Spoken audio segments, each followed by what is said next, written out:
So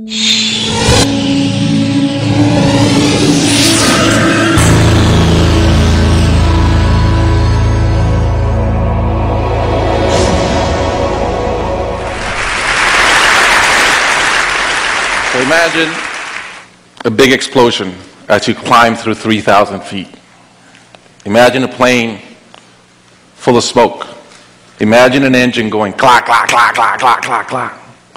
Sounds scary. Well, I had a unique seat that day. I was sitting in 1D. I was the only one who could talk to the flight attendants. So I looked at them right away, and they said, no problem. We probably hit some birds.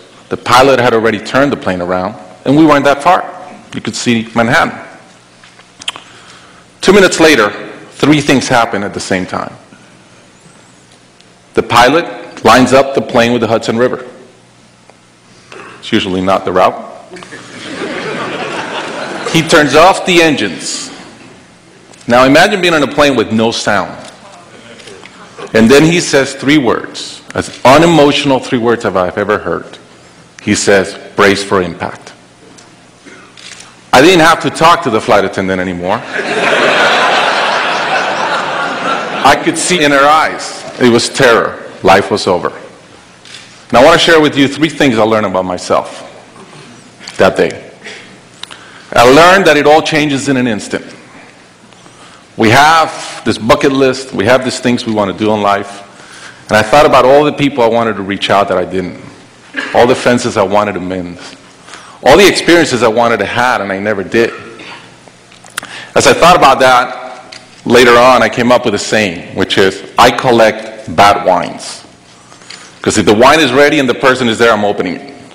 I no longer want to postpone anything in life. And that urgency, that purpose has really changed my life. The second thing I learned that day, and this is as we clear the George Washington Bridge, which was by not a lot. I thought about, wow, I really feel one real regret. I've lived a good life. In my own humanity and mistakes, I've tried to get better at everything I've tried. But in my humanity, I also allow my ego to get in.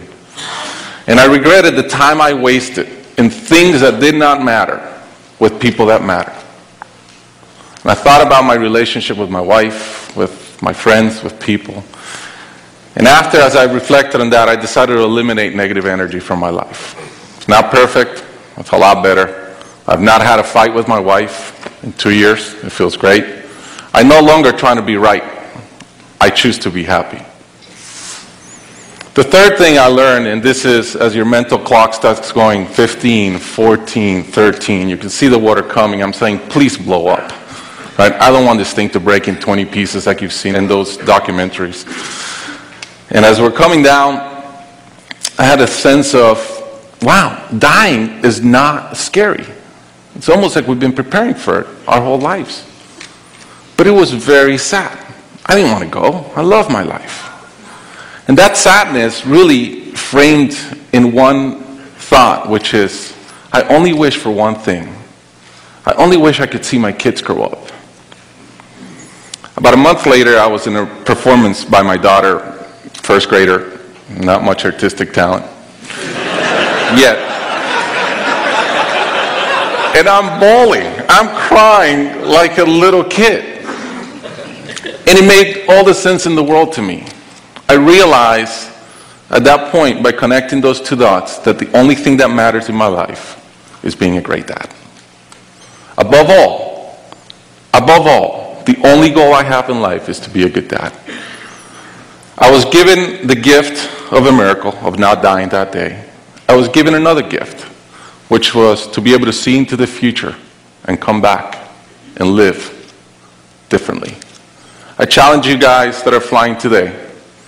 Imagine the same thing happens on your plane, and please don't. But imagine, and how would you change? What would you get done that you're waiting to get done because you think you'll be here forever? How would you change your relationships and the negative energy in them? And more than anything, are you being the best parent you can? Thank you.